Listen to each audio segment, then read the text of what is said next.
तेव्हा पुढची कारवाई जोपर्यंत असेंब्ली करत नाही किंवा पार्लमेंट करत नाही तोपर्यंत कोर्टाने नियमावली तयार करून त्याची पुढची कारवाई कशी झाली पाहिजे याची गाईडलाईन्स ले डाऊन करावं.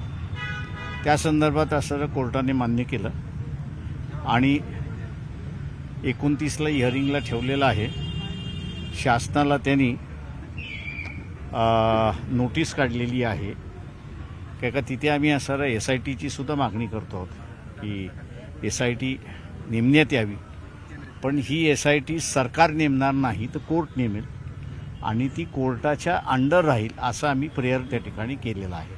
आता कोर्ट ग्रांट करतं का ते बघणं महत्त्वाचं. कन्सिडर केले असं कोर्टानं म्हटलं ना की तुमची याचिका कन्सिडर ते आमची कन्सिडर म्हणजे ती नोटीस काढली म्हणजे त्यांनी कन्सिडर केलं हे होतंच. बदलापूर प्रकरणाशी तुम्ही संबंध जुळवण्यास सांगितलेला नेमकं दोन्ही सिमिलर कशा आहेत ते बदलापूरमधली सुद्धा कस्टोडियल डेथ आहे. पण बदलापूरच्या ह्याच्यामध्ये असणारं MNS क्युरिया म्हणजे त्या आईवडिलांनी ती पिटिशन विड्रॉ केलेली आहे. कोर्टाने माणूस उभा केलेला आहे आणि त्यांच्यामार्फत कोर्ट चालवतोय. त्याच्यामुळे तिथे काही कमतरता आहे. ती कमतरता मला वाटतं ह्या पिटिशनमार्फत आम्ही असणारा दुरुस्त करू एवढं त्याच्यामध्ये आहे. करावं अशी तुम्ही भूमिका घेतलेली आहे. हो, माझं म्हणणं असं आहे की त्याच्यामध्ये आरोपी जो आहे ते राज्य शासनच आरोपी आहे आणि राज्य शासन आरोपी असल्यामुळे इन्क्वायरी कशी होते याचं त्यांना आम्ही असा नमुना दाखवला आणि त्याच्या आधारे आम्ही असं म्हटलं की गाईडलाईन ज्या येतील त्या गाईडलाईन्समध्ये मॉनिटर हे कोर्टाने केलेलं अधिक चांगलं राहील. किंवा कोर्ट म्हटलं की आपण पुढच्या वेळेस ते कन्सिडर करू. तुम्ही प्रतिवादी कुणाकुणाला केलं यामध्ये प्रतिवादी मी फक्त असणारा स्टेटला केलेला आहे आणि कोर्टाकडे आम्ही न्याय मागण्यासाठी आलेलो. कस्टोडियल डेथमध्ये खरंच आता ज्युडिशरीने विचार करणं गरजेचं आहे. बरेच त्रुटी आहेत तपासाबाबतीत. ते 4 वर्षामध्ये महाराष्ट्रामध्ये 876 केसेस झालेले आहेत पण त्याच्यापैकी कन्व्हिक्शन फारच कमी झालेलं आहे. याचं कारण की पुढे काय करायचं हेच नाही आहे. तो कायदा आम्ही सेटल करून घेऊ असं आम्हाला वाटतंय. तुम्ही प्रतिवादीच या ठिकाणी आरोपी आहे असं कोर्टासमोर? हो, कोर्टासमोर मी पुढच्या वेळेसही मांडणार आहे. किंवा प्रतिवादी म्हणण्यापेक्षा सरकारच आरोपी आहे तेव्हा सरकारकडून अपेक्षा कोर्टाने धरणं किंवा पिटिशनरने धरणं योग्य नाही. तेव्हा याला असणारं एक मशिनरी असणं गरजेचं आहे की जे आम्ही पुढच्या वेळेस कोर्टासमोर ती मांडू. तुम्ही मुख्यमंत्री राज्य सरकारला पत्र लिहिलं त्या संदर्भात कस्टोडियल डेथ संदर्भात?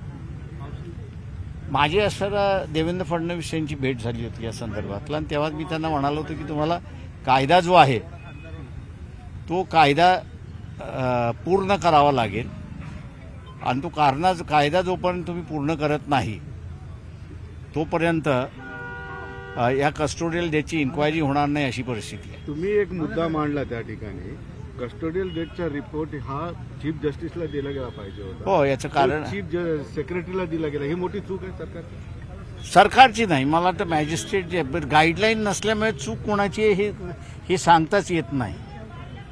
त्याच्यामुळे असणारा मॅजिस्ट्रेटने असणारा जे आहे तो रिपोर्ट जो आहे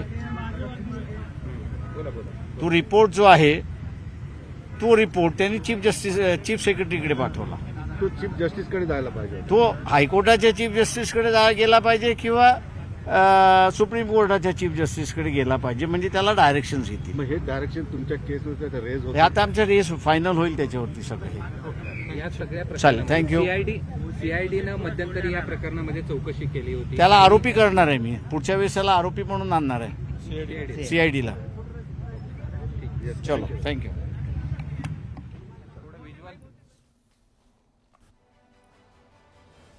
सोमनाथ सूर्यवंशीचा कोठडीमध्ये मृत्यू झालेला होता आणि त्यानंतर ते प्रकरण राज्यभरामध्ये गाजलं होतं. त्याला न्याय मिळावा या मागणीसाठी त्याचे नातेवाईक आणि सगळे गावकरी एकत्र आलेले होते. प्रकाश आंबेडकरांनी या संदर्भातलीच पत्रकार परिषद घेतली. 29 एप्रिल पुढची सुनावणी असणार आहे. राज्य सरकार याला नोटीस पाठवण्यात आलेली आहे कोर्टाकडून.